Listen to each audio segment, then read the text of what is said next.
Samtang sa detalye sa balitang nasyonal mga kamigo SIM registration kinahanglan matod pang suspendihon dungan sa sunod-sunod nga cybersecurity attacks sa government websites ug data systems. Sumala pa ni Kabataan Party List Representative Manuel. Kamigang Bar Alawan alang sa dugang report. Balita sakto sa hapon.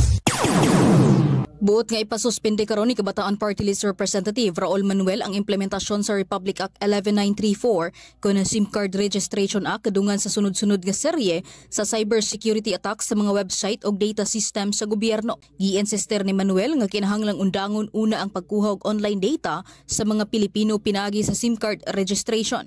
Hangtod nga dili mapakita sa administrasyon nga kaya nila nga siguraduhon ang cybersecurity sa atong nasud sa Pilipinas. Dugang pa ni Manuel nga delikado kung makawat sa mga hackers o scammers ang mga sensitibo o personal data sa mga Filipino tungod sa sagad niini konektado sa mga social media accounts, messaging apps ug online banking.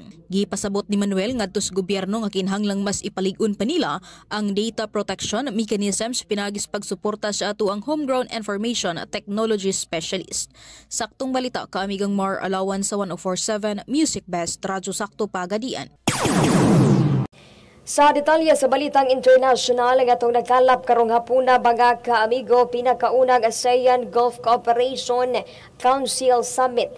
Opisyal nga nag-abli sa Riyadh, Saudi Arabia samtang President Bongbong Marcos Jr. Personal mismo nga disalmot. Alang sa dugang detalye sa maong balita niyang report. Balita sakto sa hapon.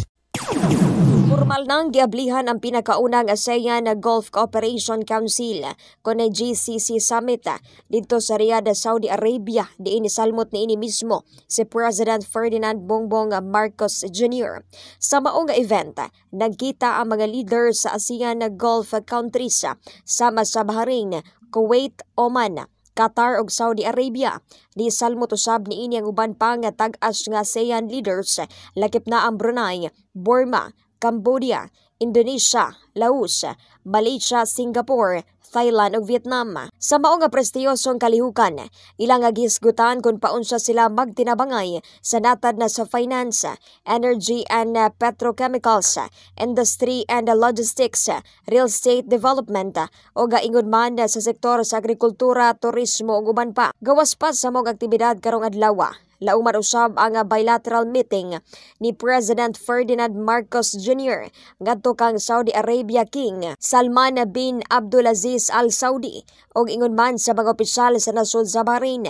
Samtang lauman usab nga diser mubalik si President Bongbong Marcos dinhi sa nasod sa Pilipinas unyang gabi. Makikita kini sa nangulo sa Filipino community dito sa Saudi Arabia.